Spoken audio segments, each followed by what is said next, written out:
Hello student, आपका स्वागत है आपके अपने चैनल एमएसपी फिजिक्स क्लासेज में।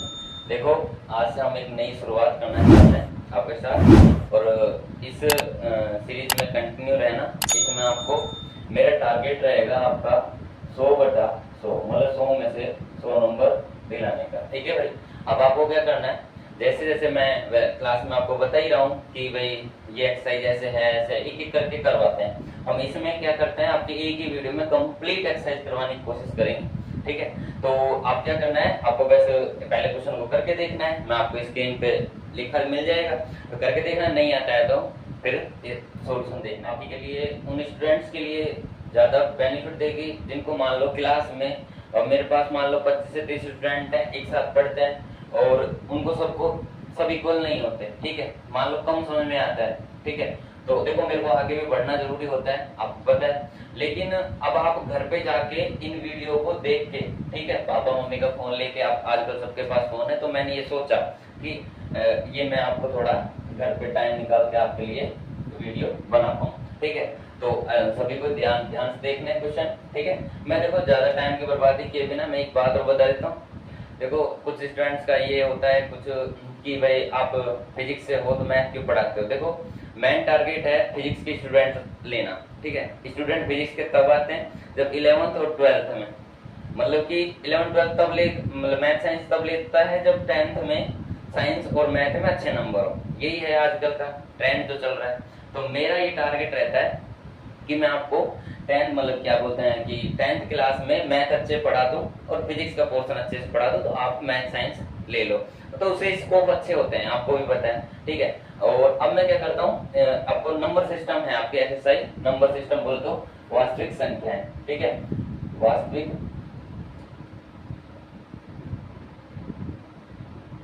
संख्या है,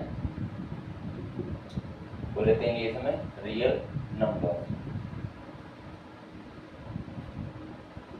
ठीक है, देखो आराम से होगा। अगर जिसको जल्दी देखना है तो इस पे ऑप्शन आता है 2x स्पीड कर लेना भाई। ठीक है, देख लेना। अब फिलहाल अब आराम से समझना है इसको। देखो सबसे पहले यहाँ पे देखो क्वेश्चन लिख दिया मैंने, देखो लिख गया। ठीक है, अब देखो पहला क्वेश्चन क्या है कि आपको अभाज्य गुणनखंड करने हैं। 4-5 वैल्यू दे रखी है, नंबर दे रखे हैं, तो आपको मैं बोलूं तो इसमें क्या होता है। देखो मैंने आपको लिख के रखा है। तो पहला क्वेश्चन है express each number as a product of a prime factors, मतलब आप क्या करना है, अभाज्य गुणनखंडों के गुणनफल के रूप में आपको व्यक्त करना है। जैसे पहला क्वेश्चन है 140। देखो क्वेश्चन से पहले मैं आपको थोड़ा बता देता हूँ, एक सेकंड सुनो। रियल नंबर होता क्या है भाई, थोड़ा मैं बैक आ रहा हूँ। ठीक है, सबको थोड़ा बहुत पता होना चाहिए। रियल नंबर से पहले आप एक काम करो, ये यहाँ पे मैंने एक डायग्राम बनाया, उसको चीज को देख लो एक बार। नहीं समझ में आया मैं बता रहा हूँ, देखो ध्यान से। ठीक है, देख लिया। अब देखो यहाँ से कहने का मतलब है 4-5 नंबर होते हैं। जैसे अगर मैं बोलूँ, एक तो होता है स्टार्टिंग में नेचुरल नंबर। कैसा होता है, लिख ही रखा है, टाइम खराब नहीं करना। पहले नेचुरल नंबर कहाँ से स्टार्ट होता है, 1 से और इनफाइनाइट तक, मतलब 1 से इनफाइनाइट तक। फिर आता है पूर्ण नंबर, होल नंबर क्या होता है, अब होल नंबर होता है 0 से स्टार्ट होता है। देखो इसमें क्या कर रखा है, 0 और इंक्लूड कर रखा है। तो अब ये क्या हो गया, होल नंबर, बोले तो पूर्ण संख्या है। फिर होता है पूर्णांक संख्या, बोले तो इंटीजर नंबर। इंटीजर में क्या होता है, नेगेटिव भी और पॉजिटिव, पर 0 इंक्लूड होता है, मतलब 0 शामिल होता है। समझ में आ रहा है ना भाई। ठीक है, आगे देखो। उसके बाद में आता है आपका मतलब परिमेय संख्या है, बोले तो रेशनल नंबर क्या होता है, जिसको p/q के रूप में लिख सकते हैं। अभी क्वेश्चन आएंगे, फिर मैं ज्यादा एक्सप्लेन तब नहीं करूंगा, मैं पहले बता रहा हूँ। परिमेय संख्या क्या होता है, जिसको p/q के रूप में लिख सकते हैं, और q का मान क्या नहीं होना चाहिए, 0। जैसे आप एक क्वेश्चन पूछा भी गया था, देखो ऐसे कह सकते हो कि 0 है। अगर बोले 0 कैसा नंबर है, तो वो क्या है, रेशनल, क्योंकि 0 अपॉन में क्या लिख सकते हो, 1, और q का मान क्या नहीं है, 0, 1 आ गया। क्यों 0/1 क्या होता है, 0 होता है। तो 0 कैसी संख्या है, परिमेय संख्या। ऐसे बोले परिमेय संख्या बोलते। जैसे अब देखो पाई हो, देखो यहाँ पे मेरे टेबल में है ना, इसमें डायग्राम देखो पाई है, और अगर पाई पूछे या फिर आपको 22/7 पूछे, इन दोनों में भी अंतर है। ये तो आपका आ गया अपरिमेय संख्या। कैसी संख्या, अपरिमेय, क्योंकि पाई का मान, पाई का इरेशनल नंबर, कैसा हो गया, इरेशनल नंबर। और ये होता है परिमेय संख्या। कैसी संख्या, परिमेय संख्या। ठीक है, समझ परिमेय बोलो रेशनल नंबर। हिंदी इंग्लिश वाले कंफ्यूज मत हो ना, मैं क्लास में भी यही बोलता हूँ, अब बार बार बोल रहा हूँ, वो लिखने में दिक्कत आती है, लिखने की बजाय तो मैं क्वेश्चन पहले ही आपको टाइप करके दे रहा हूँ। परिमेय संख्या मतलब इसको पाई का मान होता है ना, वो होता है 3.14 फिर 2 5 9 ऐसे बढ़ता चला, मतलब एंडिंग नहीं होता, एंडिंग नहीं है। तो जैसे मैं बोलूं 3.47 ऐसे कुछ आ गया मान लो, तो अब मैं कहता हूँ पॉइंट के बाद कितनी संख्या है, 2 नंबर है, 2 संख्या है तो सॉरी पॉइंट के बाद 2 नंबर है, तो 2 संख्या के बाद क्या लग जाता है, मतलब एक के बाद कितने लग जाता है, 2 जीरो। मतलब अगर मेरे को यही नहीं पता कि आगे 2 है 3 है 5 है 4 है ऐसे चलता जा रहा है, तो मेरे को पॉइंट के बाद कितनी नंबर है ये तो पता ही नहीं लगेगा, नहीं पता लगेगा तो मैं कैसे बता पाऊंगा, बताओ कि इसको P/Q लिख सकते हैं कि, तो जो पहले था जैसे 3.47 तो उसके बटे में 100 लिख दिया, पॉइंट हट गया, तो इसको P लिख दिया, इसको Q लिख दिया, Q का मान क्या नहीं है, 0। तो जिसको P/Q के रूप में लिख सकते हैं वो परिमेय, और जिसको नहीं लिख सकते वो अपरिमेय। जैसे आपको मैं पढ़ाऊंगा कि √2 हम प्रूव करेंगे कि √2 एक अपरिमेय संख्या है, ठीक है। मैं डायरेक्ट क्वेश्चन पे आऊंगा, फिर धीरे धीरे क्वेश्चन ही करेंगे, पहले थोड़ा सा बेसिक बता देता हूँ।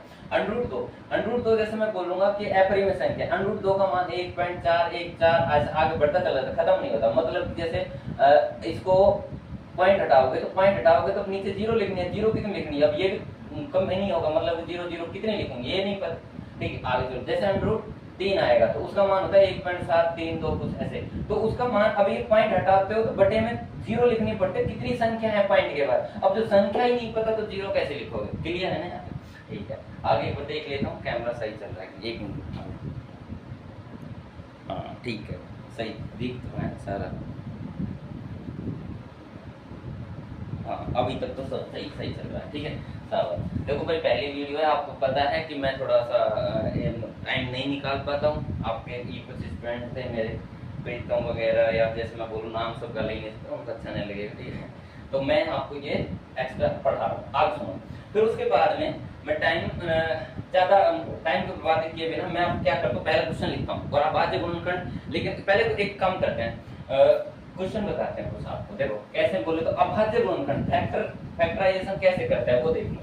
फैक्टर के 3 नियम बता रहा हूँ छोटे छोटे, देखो इकाई का अंक यहाँ तक दिख रहे हैं, हाँ इकाई अंक बोले तो यूनिट डिजिट। अगर यूनिट डिजिट क्या हो, 0 हो, 2 हो, 4 हो, 6 हो, 8 हो, 0 2 4 और बोले 6 और 8 हो, तो 2 का डिवाइड चला जाएगा। जैसे कि मैं एग्जांपल के साथ साथ जैसे ऐसा आ गया, 20 में कितने का भाग देना है पता नहीं है मान लो, तो यूनिट डिजिट देख लेना कितना है, 0, तो मतलब 2 का भाग चला जाएगा। अगर यहाँ होगा 8 तो कितना है, 8 है तो मतलब फिर भी कितने का भाग जाएगा, 2 का। लेकिन अगर मान लो यहाँ पे क्या मिल जाए, 27, अब दिमाग में आएगा सर अब इसमें तो 2 का भाग नहीं जाएगा क्योंकि ये तो है ही नहीं, है कि नहीं। आराम से बता रहा हूँ, जल्दबाजी नहीं, समझना कि 7 में मतलब 7 है, इकाई अंक क्या नहीं है, 0 2 4 से 8 नहीं है, तो अपन क्या नहीं भाग दे सकते, इसका 2 का भाग नहीं दे सकते ना भाई, समझ में आ रहा है ना, समझ में आ रहा है, 2 का भाग नहीं दे सकते। अब क्या करना है, 2 और 7 कितना हो गया, 9, 2 ऐसे, ये मतलब दूसरा नियम क्या है, ये फर्स्ट हो गया। और सेकंड और बताता हूँ कि अंकों का योग, सम ऑफ डिजिट, अंकों का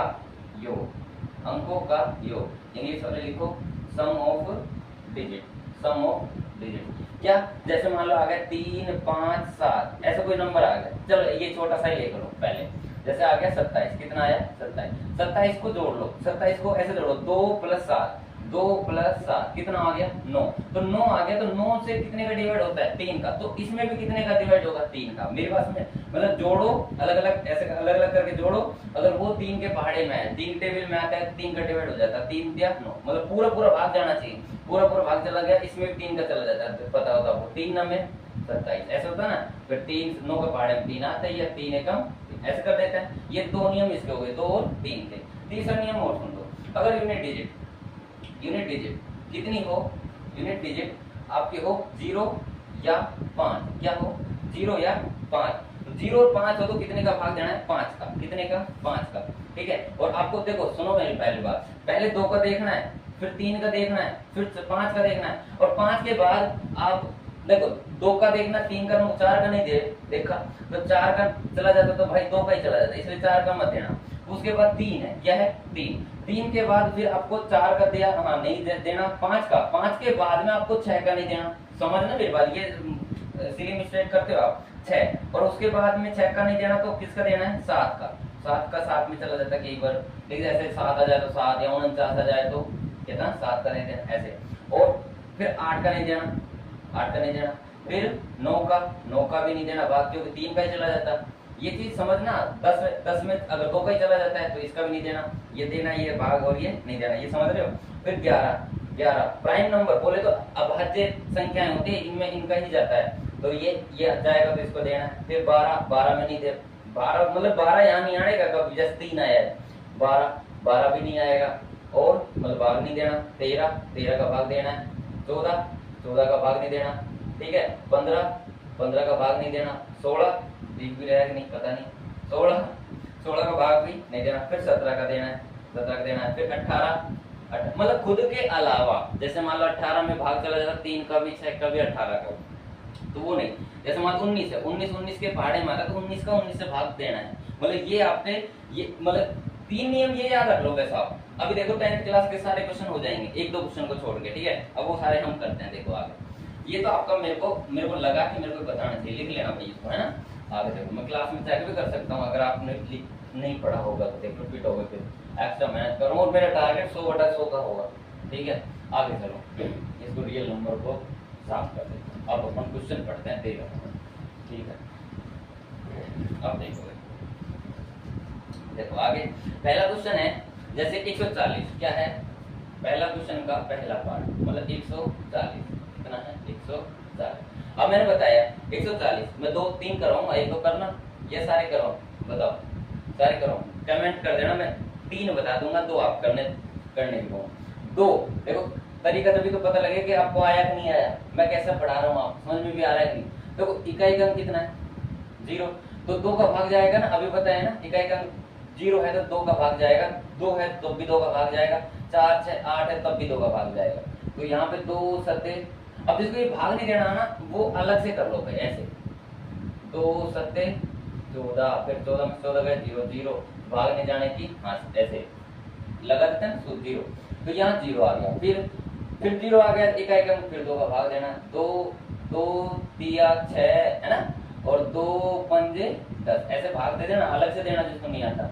फिर 5 सत्ते 35, अब सोचो कि 3 का क्यों नहीं दिया, पहले जोड़ लो, 3 और 5 कितना होता है 8 होता है ना, 8 में 3 का भाग पूरा नहीं जाता, इसलिए मैंने 3 का भाग नहीं दिया, समझ में आ गई, यहाँ पे 3 क्यों नहीं लिखा, इसलिए समझा है, तो पहले नियम 7, 5 सत्ते 35, 7 एकम 7, तो इसका भाज्य गुणनखंड कैसे लिखोगे, 2 कितनी बार है 2 बार, 2 की पावर 2 की पावर 2 गुणा 5 गुणा 7, ये इसका भाज्य गुणनखंड से आपने लिख दिया, मतलब गुणनफल के रूप में लिख दिया, ऐसे लिख दोगे, ठीक है ना यहाँ तक, ठीक है। आगे देखते हैं सर, ठीक, अब देखो भाई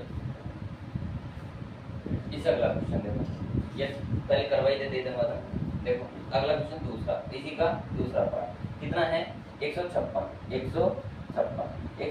इकाई का कितना है 6, कितने का भाग जाएगा 2 का, 2 सत्ते 14, 2 बट्टे 16, फिर 2 का भाग, 2 तिया 6, 2 नी में 18, फिर देखो अब यहाँ पे देखो, अब आपको 3 का देखना होता है ना, तो 3 और 9 कितना होता है 12 में कितने का भाग जाएगा, 12 में 3 का भाग जाता है ना, मतलब ऐसे ही तो बताया था, 12 में अगर 3 का भाग जाता है तो 3 चौके 12, मतलब इसमें अब 3 का भाग चला जाएगा, 3 एकम 3 तिया 9, 13 एकम 13 भी बताया था, 13 में 13 का, 17 में 17 का, 23 में 23 का, 29 में 29 का, 31 में 31 का, ठीक है, ये सारे बात आपको याद होंगे, तो ये आप इसको लिख दोगे गुणा के रूप में, 2 की पावर 2 गुणा 3 गुणा 13, ठीक है, ऐसे वर्षन में काम आएंगे, इसलिए ऐसे लिखवाने की कोशिश कर रहा हूँ, ठीक है। आगे चलो, फिर है आपका 38 25, ठीक, इसमें कितने का भाग देना, देखो 38 25, ठीक है, बताओ, इसको साफ कर देते हैं, 38 25 का, देखो इसको कैसे करेंगे, पहले आपको ये देखना है कि इकाई का अंक कितना है, इकाई अंक कितना है 5 है, तो 5 है, तो अब पहले इसको 0 2 4 6 8 होता तो कितने का भाग जाता, 2 का। अब अगर अंकों का योग, अंकों कितना है 3 + 8 + 2 + 5 कितना आ गया 8 3 11 2 13 और 5 18। 18 में कितने का भाग जाता है? 3 का। कितनी बार? 6 बार। तो इसका मतलब भाग कितनी बार गया ये मायने नहीं रखता, ये मायने रखता है कि भाग गया, और भाग गया है तो मतलब यहाँ 3 लिख लो आप, मतलब 3 का भाग चला जाएगा। 3 एकम 3, 3 दूनी 6 और 3 सते 21, 3 पंजे 15। अब देखो दोबारा फिर 1 प्लस 2 प्लस 7 प्लस 5 कितना हो गया? 7 5 12, 12 और 2 12 और 2 14 और 1 15। मतलब इसमें फिर दोबारा कितने का भाग जाएगा? 3 का। 3 चौके 12, 3 दूनी 6, 3 पंजे 15। फिर क्या करना है? फिर 5 अब डायरेक्ट जोड़ रहे हैं, 5 और 2 7, 7 7 और 4 11। इसमें तो भाग नहीं दिया कितने का? 3 का। अरे ऐसा कर लो ना, 7 प्लस 2 प्लस 5 कितना हो गया? 7 और 4 11। मतलब 3 का भाग नहीं गया, नहीं गया तो अब इसमें 3 का नहीं देना, अब उसे बढ़ो तो इकाई का कितना है? 5। अब 5 का देना है। अब दिमाग मत लगाना कि सर जी 5 आपने ये अभी बताया था कि 0 और 5 और 5 का दे दो, डायरेक्ट 5 मत देना, पहले आपको 3 का भाग देके देखना, याद रखना। फिर 5 अड़े 40, 5 अड़े 40 इंग्लिश वाले इंग्लिश में बोल देना ना, और पचम 25। फिर क्या आएगा? देखो फिर 5 एकम 5, 5 सते 35, 17 में 17 का भाग जाएगा नहीं जाएगा? ये हो गया। ठीक है, अब आपको एक काम करना है, मेरी मानना है, आपको क्या करना है? 5 ये आपका एक HW है आपका, ये आपको कमेंट में बताना है 5005 का फैक्टर कितना होगा और 74 29 का फैक्टर कितना होगा। ठीक है, ये दोनों आपको करना है। ठीक है, नहीं आए तो कमेंट करना, फिर बताते हैं। अब आपको मेरे को टारगेट है HCF एल्शियम का। ठीक है, वीडियो लेंथी हो जाएगी है ना, वीडियो ज्यादा बड़ी हो जाएगी, और एक वीडियो में मेरे को ऐसा लगता है कि 1 घंटे में ये पहली एक्सरसाइज आपकी कंप्लीट करवा दूंगा। ठीक है, अब देखो, अब आपको क्या करना है कि अब HCF एल्शियम कैलकुलेट करना है। ठीक, HCF और एल्शियम। पहले मैं HCF एल्शियम बता देता हूँ करना क्या है। ठीक है, HCF और एल्शियम। देखो HCF एल्शियम में आपको जैसे कोई भी 2 नंबर ले ली, जैसे ये A ले लिया, ये A और ये B, मेरे को नहीं पता कोई नंबर है। ठीक है, अब मान के चलो, पहले मैं तरीका बता देता हूँ। ठीक है, क्या करना, जैसे मान लो A नंबर लिया, उसका आया 2 की पावर 2 गुणा 3 की पावर 1 गुणा 5 ऐसा आया। B का फैक्टर आया, जो अभी हम कर रहे थे ना, ऐसे फैक्टर करेंगे, अब बता दूंगा 2 की पावर 3 गुणा 3 की पावर 2 गुणा, और यहाँ ले लिया 7। ठीक है, अब आपसे कहेगा HCF निकालना है, HCF निकालना है किसका? A व B का। HCF A और B का निकालना है, तो HCF में क्या लेना है? दोनों में कॉमन होना चाहिए, अपनी लैंग्वेज में लिखना है, दोनों में कॉमन होना चाहिए और पावर कम होनी चाहिए। दोनों में कॉमन होना चाहिए और पावर कम होनी चाहिए। तो दोनों में कॉमन है, दोनों में कॉमन है, 5 इसमें 5 इसमें नहीं है, 7 इसमें 7 इसमें नहीं है, तो कॉमन तो 2 और 3 है, तो कम पावर लेनी है। 2 की पावर कितनी है? 2। 2 की पावर कितनी है? 3, तो पावर कितनी लेनी है? 2 की पावर 2। अब यहाँ 3 पावर कितनी है? 1। यहाँ 3 पावर कितनी है? 2, तो पावर कितनी लेनी है? 3 की पावर 1। अब 7 और 5 लेना ही है, तो मतलब क्या आ गया? 2 की पावर 2 क्या लिख सकते हो? 4, और 3 पावर 1 पर लिख सकते हो 3, तो 4 क्या 12। ये आपका क्या हो गया? HCF हो गया। क्लियर है यहाँ तक? सारा आगे चलो। अब निकालना है एलसीएम। क्या निकालना है? एलसीएम। एलसीएम में क्या करना है? एलसीएम में दोनों में कॉमन हो या ना हो तो पावर ज्यादा, और ना हो तो बाकी सब लेना है। जैसे इसमें कॉमन है ना, तो कॉमन है तो 2 की पावर 2 नहीं लेना, 2 की पावर 3, मतलब पावर ज्यादा लेनी, मैक्सिमम पावर। यहाँ 3 है और यहाँ मतलब 3 पावर 2 है, यहाँ 3 पावर 1 है, 3 पावर कितने लोग हैं? 2 लोग, गुना यहाँ 5 लेना ही लेना है और यहाँ पे 7 है। ठीक है, जोड़ घटा गुना भाग, ये गुना तो कर सकते हैं आप, इतना तो कर लेना। ठीक है, आगे चलो, ऐसा आपको करना है। अब मैं आपको क्वेश्चन करवाता हूँ। जैसे मान लो, देखो क्वेश्चन, देखो बोर्ड भी बहुत अच्छा हो रहा है पढ़ाना।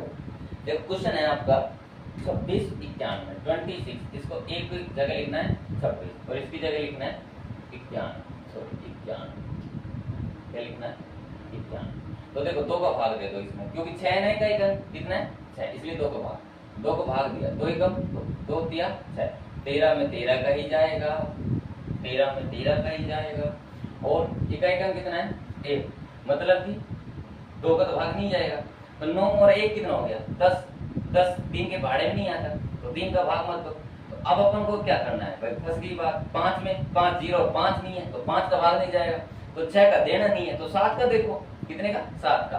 7 अलग कर लेना पहले, यही काट पीट मत करना, मेरे को तो पता है 7 का चला जाएगा। 7 एकम 7, फिर 2 उधर चले गया, तो 7 से 21 बन जाएगा ना, 7 क्या 21, और 13 एकम 13। अब मैंने बताया एचसीएफ लेना कैसे, HCl एचसीएफ कैसा आएगा, एचसीएफ कैसा आएगा बताओ। एचसीएफ आएगा यहाँ पे पहले से ऐसे लिख लो, 26 को कैसे लिख सकते हो कि भाई 2 गुना 13 और 91 में कैसे लिख सकते हो 7 गुना 13। अब देखो दोनों में क्या है 13, मतलब पावर कम लेनी है। कम क्या, जब दोनों में सेम है एक तो 13 लेना ही लेना, और ये 2 और यहाँ 2 है, यहाँ 2 नहीं है या 7 है, 7 नहीं है, एचसीएफ क्या आ गया 7। लेकिन एलसीएम में क्या था भाई, हो या ना हो तो पावर ज्यादा और हो नहीं हो तो सारा। तो अब देखो 2 इसमें है ही नहीं तो लेना ही है, 7 इसमें है ही नहीं तो 7 भी लेना है, और या 3 13 की पावर 1 13 की पावर 1 तो ज्यादा लेना है, तो कम से कम जो है वो तो लिखना ही है 1391 और 182। समझ में आ गई बात, ठीक है आगे चलो। ये आपका है दूसरे का पहला क्वेश्चन, ठीक है। अब बताओ कौन सा करूँ इसमें से, दूसरा कराऊं तीसरा कराऊंगा, आप बताओ। आप बोलोगे नहीं है ना, क्योंकि आप कैमरे पीछे हो भाई, ठीक है ये नोट कर लें। आगे चलो, उसके बाद में आपका आया इसका, चलो मैं करता हूँ तीसरा करवा दूँ, तीसरा कर लो मैं अब इसका करवाता हूँ तीसरा क्वेश्चन, ठीक है। तीसरा क्वेश्चन चलो कंटिन्यू करवा ही देते हैं। 510 है और क्या है 52, यही है। अब आपको क्या करना है, देखो चेक तो कर लोगे कम से कम। देखो 0 है तो 2 का भाग दिया, 2 दूनी 4, 2 पंजे 10, 2 पंजे 10। फिर अब अपना क्या आ गया 5 आ गया, तो 5 का दे नहीं, 5 और 5 10, 10 और 2 12, तो कितने का भाग देना है 3 का। 3 8 24, फिर 3 पंजे 15, फिर 8 और 5 13, 13 में 3 का भाग नहीं जाएगा, 13 में 3 का भाग नहीं जाएगा। फिर क्या करना है भाग दो, मतलब समय 3 का नहीं जाएगा तो 5 का दो, 5 एकम 5, 5 सत्ते 35, 17 एकम 17। अब देखो 2 का भाग देखो इधर, क्योंकि 2 है नहीं कहीं का, 2 चौके 8, 2 छीके 12, और फिर 2 का दोगे 2 दूनी 4, 2 तिया 6, और 23 में कितने का जाएगा 23 का। अब यहाँ पे क्या निकालना है एचसीएफ। एचसीएफ से पहले ऐसा लिख लो 510, 510 को कैसे लिखोगे 2 गुना 3 गुना 5 गुना 17, और इसको कैसे लिखोगे 92, 2 की पावर 2 गुना 23। अब आपको निकालना है एचसीएफ। एचसीएफ कैसे निकलेगा, यहाँ 2 की पावर क्या है 1 है, यहाँ 2 की पावर 2, तो कौन सी पावर लेनी है कम पावर, तो 2 की पावर 1, यहाँ 13 3 है और यहाँ 23 है, मतलब कॉमन तो है ही नहीं, जो था वो हमने लिख दिया, कॉमन कुछ नहीं है तो ऐसे कैसे रहेगा। तो ये एचसीएफ का मान कितना आ गया 2। अब बात आती है एलसीएम, किसकी एलसीएम की। एलसीएम में दोनों में होना चाहिए, किसमें दोनों में होना चाहिए, नहीं होना नहीं, हो या ना हो तो पावर ज्यादा, तो 2 तो है, तो 2 की पावर कितने लोगे 2 गुना, यहाँ 3 है या 3 नहीं है, 5 है 5 नहीं है, 7 17 है 17 नहीं है, 23 यहाँ है 23 नहीं, तो मतलब 3 गुना 5 गुना 17 गुना 23, ठीक है गुना करना तो आपका है 22 33 28 आता है, ठीक है देख लेना, ठीक है आगे चलो। फिर आपका है 36, करवा रहा हूँ ये आप आंसर आप देख लेना। अब देखो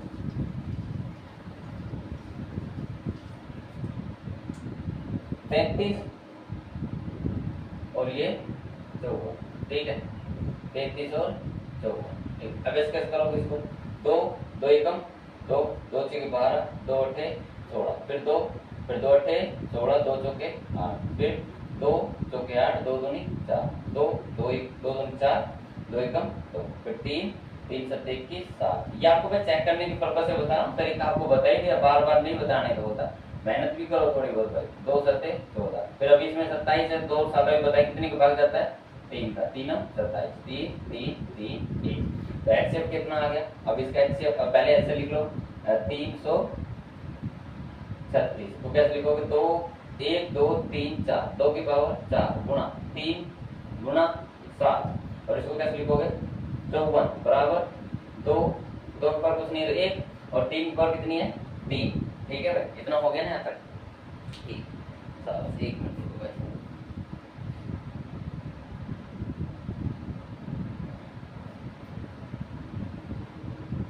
अब देखो अब क्या करना है, अब एचसीएफ निकालना है, क्या निकालना है एचसीएफ।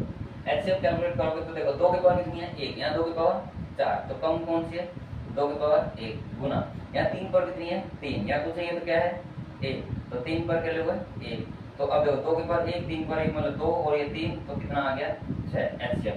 अब आपका ऐसे निकालना है एलसीएम। एलसीएम कितना आएगा देखो, यहाँ 2 की पावर 1, यहाँ 2 की पावर 4, तो कितने लोगे 2 की पावर 4, और यहाँ 3 की पावर 1, यहाँ 3 की पावर 3, तो कितने लोगे 3 की पावर 3, और गुणे में बचा जो 7, जो आएगा आपका वो आंसर। ये आया ना आंसर, चेक कर लो।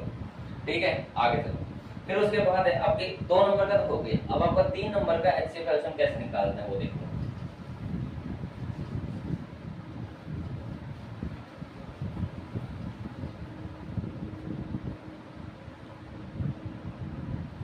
ठीक चल रहा है, देखो आगे चलो। जैसे 3 नंबर का एचसीएफ, जैसे एक क्वेश्चन है तीसरे का पहला, उसमें लिखा है 12 और लिखा है 15 और लिखा है 21। ठीक है, आपको इनका क्या निकालना है एचसीएफ एल्सियम। इतना बड़ा लिख दिया मैंने, इतना आएगा इसको इतना ही देना होगा।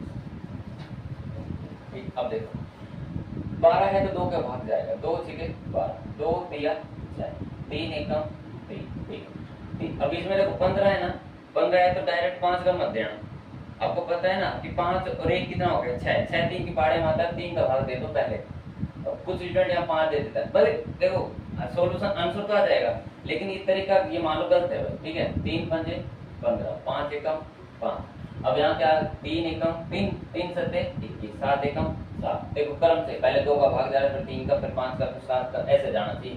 ठीक है, अब देखो 12 के लिए 2 की पावर 2 गुना 3, 2 कितनी बार है 2 का, 3 कितनी बार है 1 बार, ऐसे लिख ले।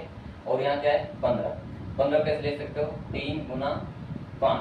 ठीक है, और 21 को कैसे लिख सकते हो 3 गुना 7। यहाँ पर तो सब 3 की पावर सभी में क्या है 1 1 है, और कोई कॉमन आ रहा है क्या एचसीएफ के लिए? तो अपन को मेन मकसद क्या होना चाहिए कॉमन आना। कॉमन कितना है 3 है, 3 है, 3 है, लेकिन पावर कम लेनी है तो कम क्या ले, जो है ही 3, तो सभी में 3 है तो एक 3 ही ले लो बस। और 2 है यहाँ 2 नहीं है, यहाँ नहीं है, 7 है यहाँ 7 यहाँ नहीं है, 7 नहीं है यहाँ नहीं है, 5 है तो 5 यहाँ नहीं है और यहाँ भी नहीं है, तो इसका मतलब एलसीएम 3।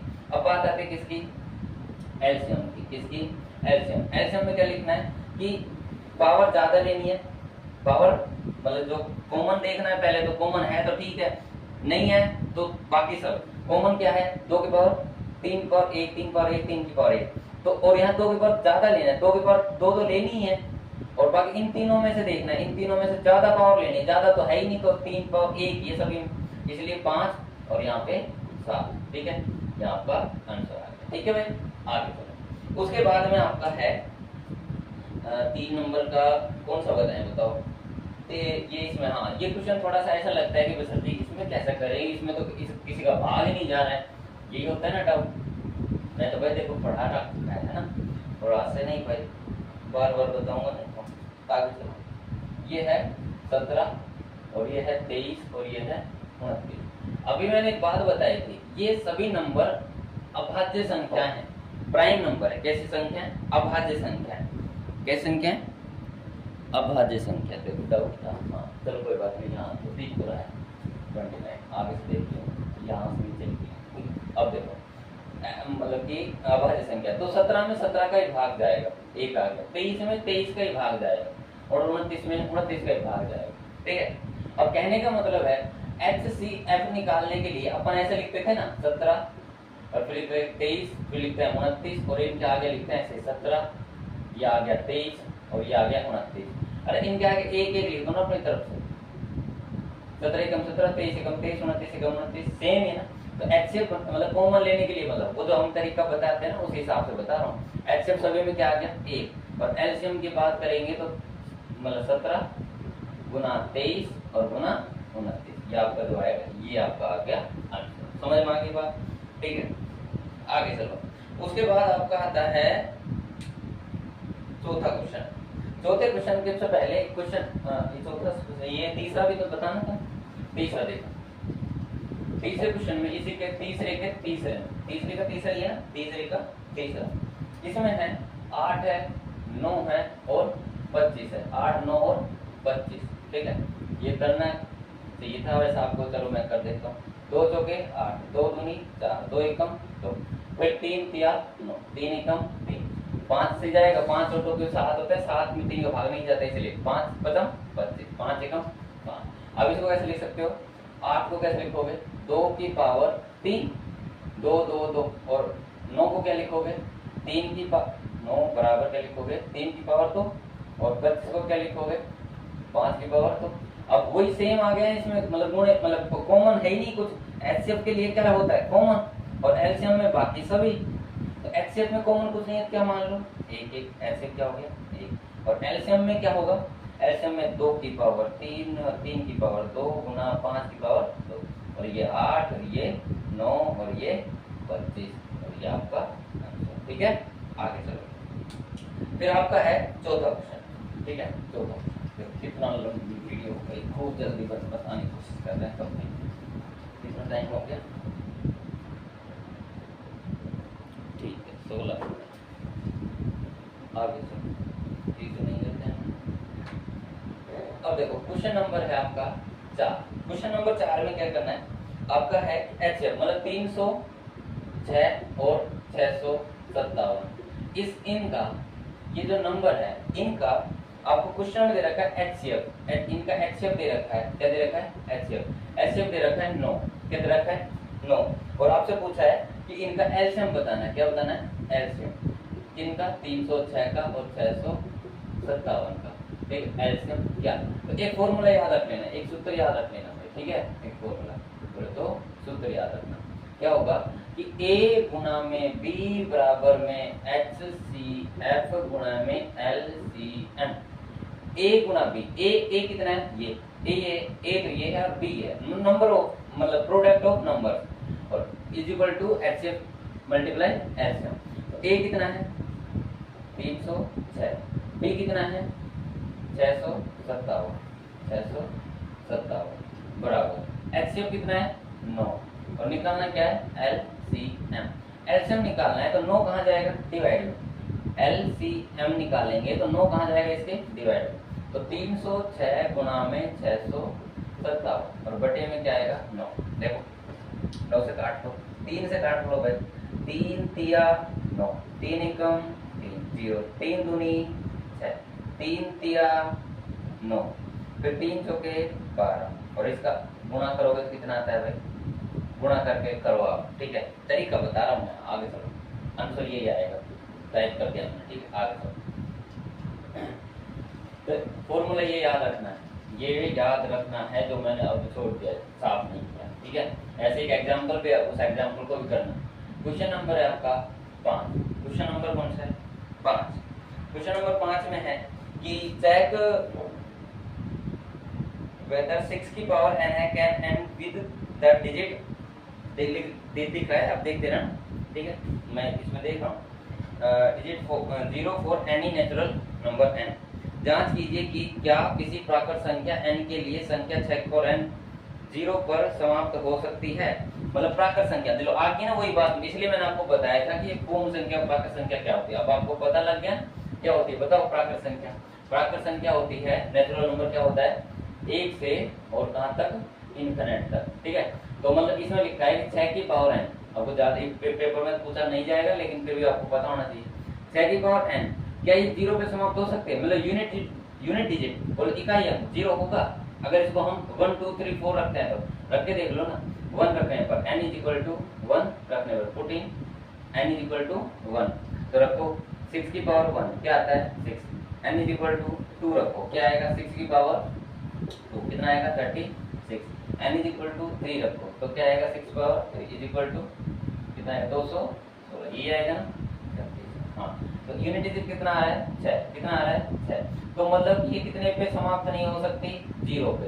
0 पे समाप्त नहीं हो सकती। क्यों नहीं हो सकती? क्योंकि कितने पे समाप्त हो रही है? 6 पे। कितने पे? 6 पे। ठीक है, अगला क्वेश्चन। अगला है आपका 6th क्वेश्चन। कौन सा है? 6th question.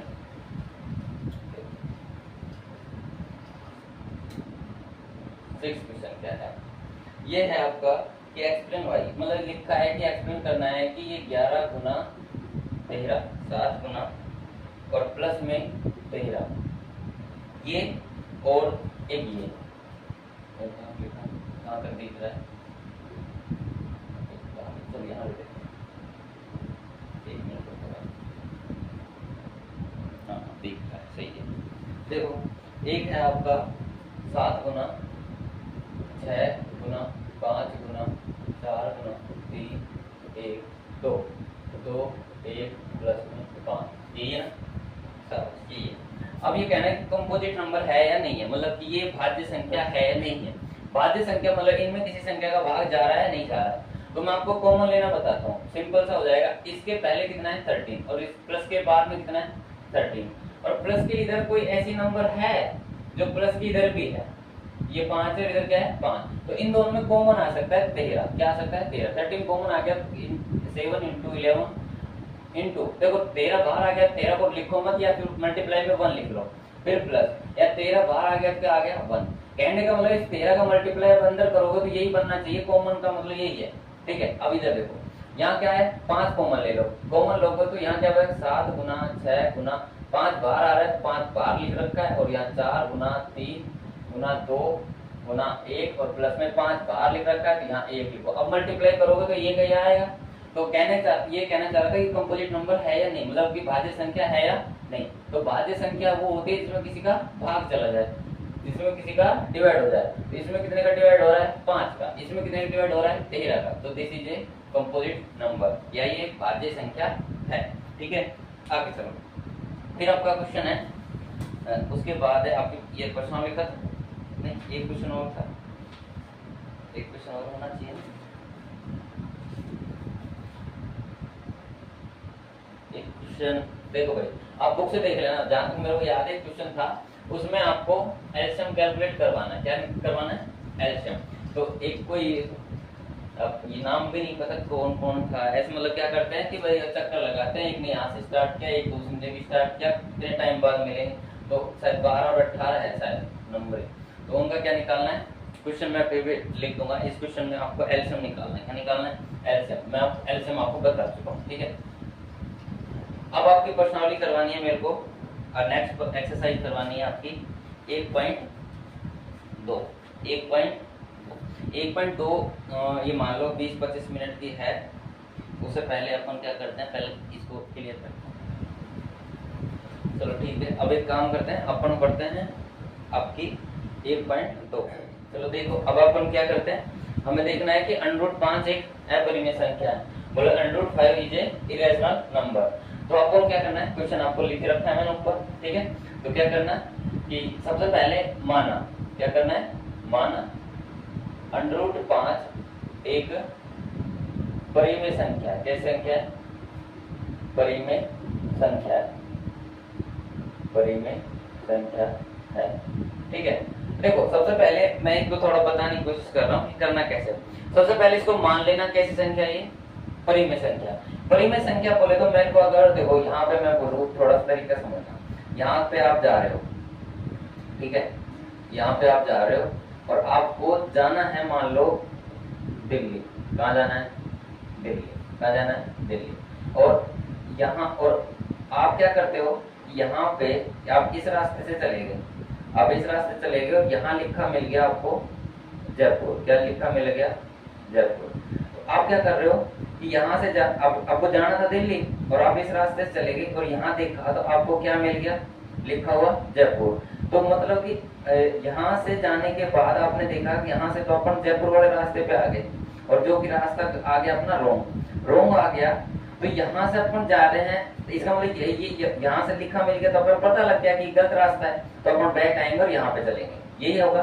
तो इसको तरीका सिद्ध करने का यही है कि मैं इसको देखो अपरिमेय सिद्ध करना है, तो माना इसको परिमेय है, परिमेय माना मतलब मेरे को गलत रास्ता पे जा रहा हूँ मैं, आपको बताने के लिए कि हाँ ये अपरिमेय है ना कि परिमेय। तो मैं इस रास्ते पे जा रहा हूँ, इस रास्ते पे जाने के बाद मेरे को बोर्ड लिखा पा जाएगा। कहने का मतलब एक ऐसी कंडीशन आ जाएगी जहाँ पे हम ये कहने पे मजबूर हो जाएंगे कि भाई ये परिमेय नहीं है, अपरिमेय। तो आपको बोलूं परिमेय संख्या वो होती है जिसको p बटा q के रूप में लिख सकते हैं, और q का मान क्या नहीं होना चाहिए, 0। और जो p और q है ये सहभाज्य संख्या है। कौन संख्या है, सहअभाज्य संख्या है, ठीक है। इनको बोलते हैं कोप्राइम नंबर। क्या बोलते हैं, कोप्राइम नंबर। कोप्राइम नंबर वो होती है जिनमें खुद के अलावा मतलब ऐसे बोलना कि p व q में, या फिर ऐसे लिखोगे ना a या b में, इस a और b में किसी एक संख्या का भाग नहीं जाता, मतलब इस दो का भाग ना इसमें और इसमें दोनों में नहीं जाना चाहिए। अगर भाग चला जाएगा तो फिर वो परिमेय नहीं रहेगी। और परिमेय की कंडीशन ये है, रेशनल की कंडीशन ये है कि इन दोनों में किसी एक संख्या का भाग नहीं जाना चाहिए। और जैसे मैं इसको परिमेय मान रहा हूँ और करता जाऊंगा, एक कंडीशन ऐसी आएगी कि इन दोनों में किसी एक संख्या का भाग चला जाएगा, और एक संख्या का भाग जाते ही हम ये कह देंगे कि ये परिमेय नहीं है भाई, है परिमेय ही है क्योंकि भाग चला गया। ठीक है, आप आधी बात समझ, अब अपन करते हैं इसको। ठीक है, तो माना अंडर 5 एक परिमेय संख्या है, तो फिर क्या होता है, पहले परिमेय संख्या की डेफिनेशन से लिख सकते हो कि √5 को अपन लिख सकते हो a/b के रूप में, और b का मान क्या नहीं होना चाहिए, 0।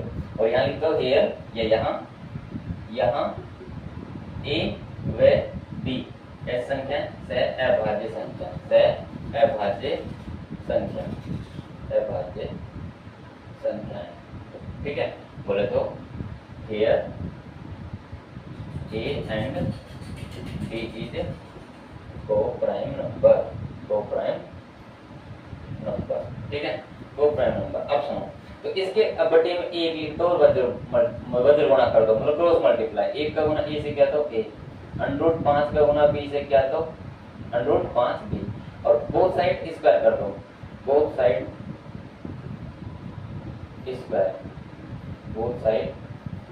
स्क्वायर। दोनों तरफ वर्ग करने पर, क्या करने पर, दोनों तरफ वर्ग करने पर बताओ क्या लिखोगे। a का स्क्वायर करोगे तो a का स्क्वायर, √b का स्क्वायर करोगे तो, अब मैं यहाँ बताता हूँ,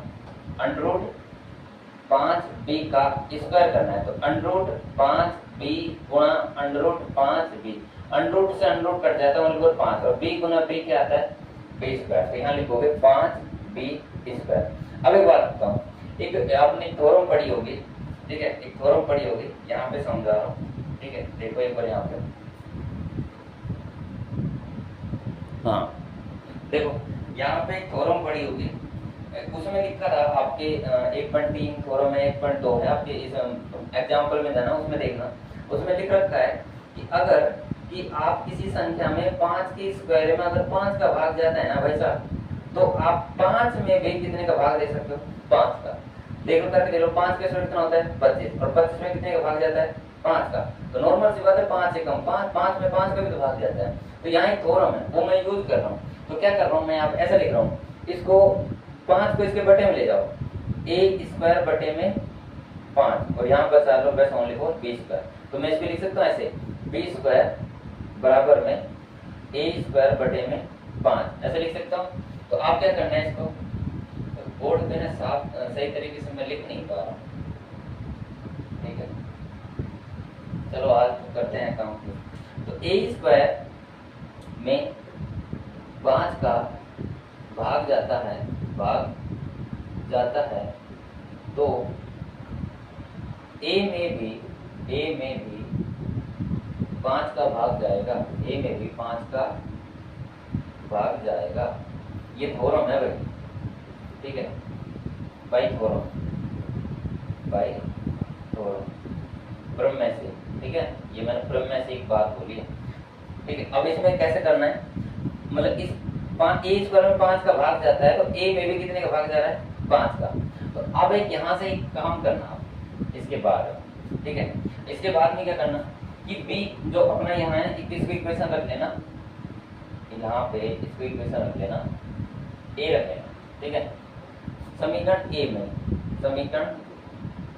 a में अगर मैं a बराबर, मतलब कैसे बोले, a बराबर मैं 5c रख रहा हूँ, मतलब यहाँ c क्या है, c है पूर्णांक संख्या, क्या संख्या है, पूर्णांक, बोले इंटीजर नंबर है, यहाँ c क्या है, पूर्णांक संख्या।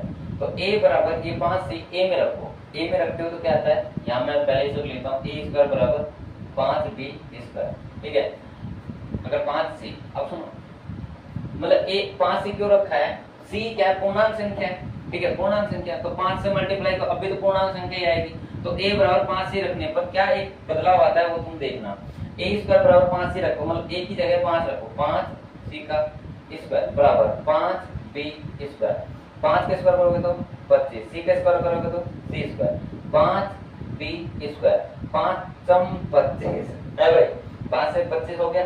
अब बचा क्या, 5c² बराबर में b²। अब आपको क्या निकालना है, c², मतलब ऐसे निकालो कि c² बराबर में b² बटे में 5।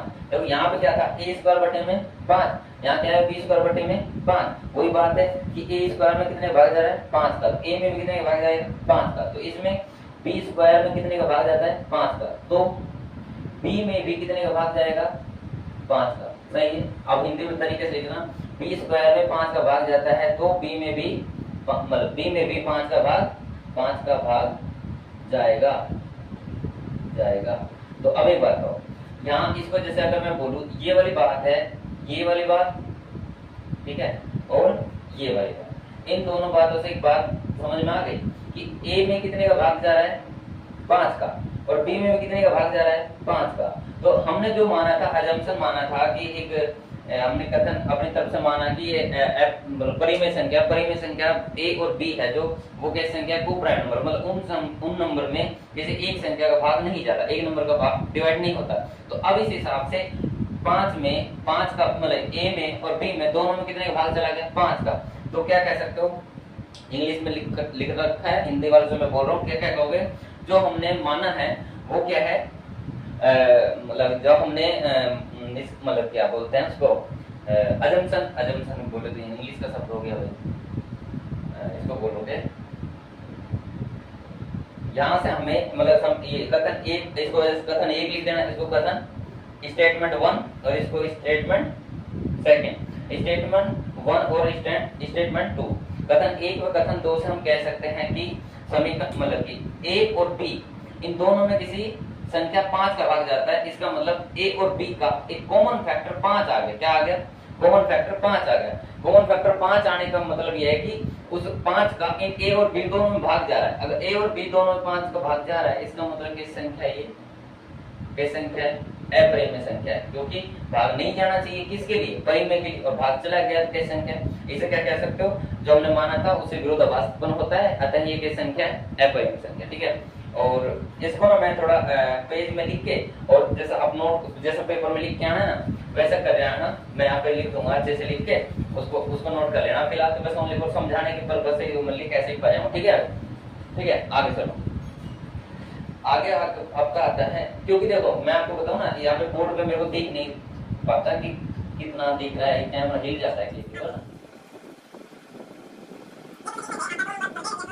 5 है ना, √5 की जहां 5 है वहां क्या करना, जैसे मान लो √5 आ जाए, √5 है, √5 के बजाय अगर √2 आ जाए तो भी बस 5 की जगह 2 करना, 2 का स्क्वायर, तो 5 का स्क्वायर 25 आएगा, 2 का स्क्वायर कितना आ जाएगा, 4। ऐसे √3 पे सेम टू सेम है, ये तीनों में से एक क्वेश्चन पेपर में छपेगा। ठीक है, पहले बोल रहा हूँ, आगे चलो। उसके बाद में आपका क्वेश्चन है कि 3 प्लस,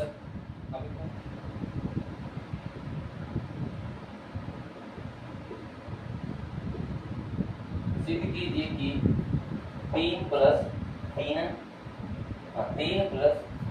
2 √5 एक अपरिमेय संख्या है, अपरिमेय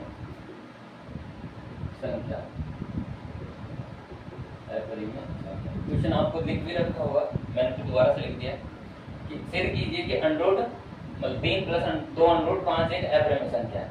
तो यहाँ पे क्या लिखना है कि सबसे पहले इसको माना कि 3 प्लस 2 √5 एक क्या संख्या है, परिमेय संख्या, एक परिमेय संख्या है। ठीक है, परिमेय बोले तो रैशनल नंबर।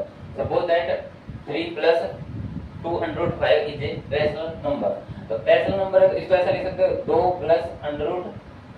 3 प्लस 2 √5 बराबर में a बटा b, और a व b की संख्या सहभाज्य संख्या, और b का मान क्या नहीं है, 0। ये साइड में लिख लिया करो। आगे चलो, इसको ऐसा लिख सकते हो कि 2 √5 को भी यही रहने दो, और a बटा b के साथ में इसको इधर ले जाओ, माइनस का 3 ले जाओगे इसको इधर। ठीक है, अब देखो 3 इधर चला गया तो इसका एलसीएम लो, एलसीएम आ गया कितना, b और 1 का एलसीएम b, b से डिवाइड हो गया, बचा क्या, a, माइनस 1 से डिवाइड करेंगे तो b, और b × 3 करेंगे तो 3b, और यहाँ क्या आ गया, 5 और जो 2 है ना मल्टीप्लाई वो बटे में चला जाएगा डिवाइड में, तो ऐसा आ जाएगा। तो आपको बता दो, आपको बस पेपर में क्या लिखना है और क्या नहीं लिखना है, बस ये लिखना है कि √5 एक अपरिमेय संख्या है, यहाँ लिखना √5 एक, तो दोनों के लिए नहीं लिख रहा हूँ मैं, हिंदी इंग्लिश दोनों। √5 क्या है, अपरिमेय संख्या, कोमा लगा के a माइनस 3b अपॉन में 2b क्या है, परिमेय संख्या, जिससे क्या हो गया, विरोधाभास, कॉन्ट्रडिक्शन हो गया। और सो हम कह सकते हैं क्यों हो रहा है कॉन्ट्रडिक्शन, कि यहाँ पे क्या लिखा हो बराबर, और मैं कहता हूँ ये क्या है, अपरिमेय, कैसे संख्या ये अपरिमेय, और ये क्या है, परिमेय, ठीक है, इसको p बटा q के रूप में लिख रखा है। तो मैं कहता हूँ ये तो क्या है, परिमेय, ये क्या है, अपरिमेय, और बीच में क्या रखा है, इक्वल। तो इक्वल मतलब जब लगता है जब दोनों बराबर हो और बराबर नहीं है, इस वजह से कॉन्ट्रडिक्शन हो गया। जो हमने असम्पशन माना वो क्या है, रॉन्ग है। ऐसे लिख सकते हो, we assumption is wrong, so we can say that √5 is 3 plus 2 √5 is a irrational number, ठीक है। हिंदी में क्या लिख सकते हो, √5 क्या है, अपरिमेय संख्या, और ये कैसी संख्या है, परिमेय। यहाँ पे हमें विरोधाभास उत्पन्न होता है, अतः हम कह सकते हैं कि √3 प्लस 2 √5 की संख्या अपरिमेय संख्या, ठीक है। अब सुनो, ऐसे के ऐसे आपको बहुत सारे क्वेश्चन मिल जाएंगे, और आपको इसको करना क्या है, वही सेम तरीका है। जैसे मान लो कह रखा है, एक अगला क्वेश्चन है कि बोल दिया कि 1/√2, 1/√2, मान लेना 1/√2 क्या संख्या है, परिमेय। तो 1/√2 कैसे लिख सकते हो, a बटा b के रूप में, और इसको देखो, इसको पलट दो ऐसा कैसा, तो √2/1 हो जाता है, और इसको क्या आएगा, b बटा a। तो ये क्या है, अपरिमेय, ये क्या है, परिमेय। तो वही सेम लाइन, ठीक है, लिखिए जो लिख लेना, ठीक है। आगे चलो, उसके बाद में ऐसा कैसा क्वेश्चन ये है, अगला क्वेश्चन कि 7√5, यहाँ मान लोगे 7√5 की संख्या है, परिमेय। तो 7√5 इज इक्वल टू a बटा b, तो √5 को यही रहने देना है, a बटा में b, और ये 7 कहाँ जाएगा, भाग में। तो यहाँ पे लिखना है ये क्या संख्या है, परिमेय, क्या संख्या है, परिमेय, और ये क्या संख्या है, अपरिमेय, क्या संख्या है, अपरिमेय। बोले तो इरेशनल नंबर है, इरेशनल नंबर, और ये है रेशनल नंबर, ठीक है। तो क्या कह सकते हो, ये इरेशनल, ये रेशनल। तो यहाँ पे ये दो लाइन लिख दी है, ऐसे ये लाइन लिख देना, ठीक है। आगे चलो, उसके बाद में क्या लिखा है, आपका एक क्वेश्चन है 6 प्लस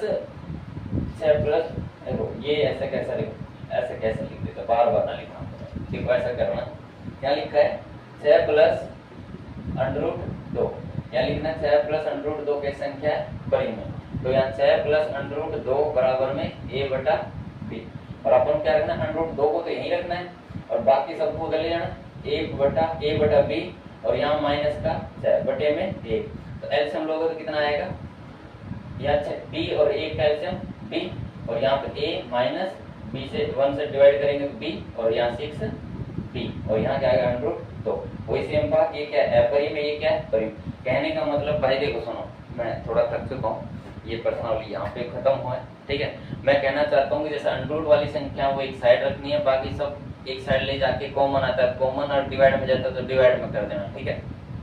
तो नॉर्मल सी बात है, एक साइड में अपरिमेय आता है, एक साइड में परिमेय आएगा, वहां पे लिख सकते हो कि यहाँ पे विरोधाभास उत्पन्न हो गया, क्योंकि बीच में लग रहा है बराबर का साइन, ये है किस संख्या, परिमेय, अपरिमेय, ये है परिमेय, ये रेशनल, ये रेशनल। तो जो हमने अजम्पशन मान रखा है, जो हमने मान रखा है कि ऐसा मान लो कि ये परिमेय है, तो परिमेय वाली बात फॉलो नहीं हो रही है, क्योंकि फॉलो नहीं हो रही है तो अब कह सकते हैं कि ये क्या है, अपरिमेय, ठीक है। तो पहली प्रश्नावली के यही क्वेश्चन थे, मैंने सारे क्वेश्चन करवाने की कोशिश की। हम दूसरी एक्सरसाइज करेंगे, अगर ये अच्छा लगे तो भाई देखो लाइक शेयर सब्सक्राइब करो, और बड़ी खुशी हुई, आपने ज़्यादा मैंने चैनल पे पढ़ाया भी नहीं, ठीक है, आपके सपोर्ट से 500 सब्सक्राइब कंप्लीट हो गए, ठीक है। थैंक यू सो मच, ठीक है, थैंक यू, फिर मिलते हैं।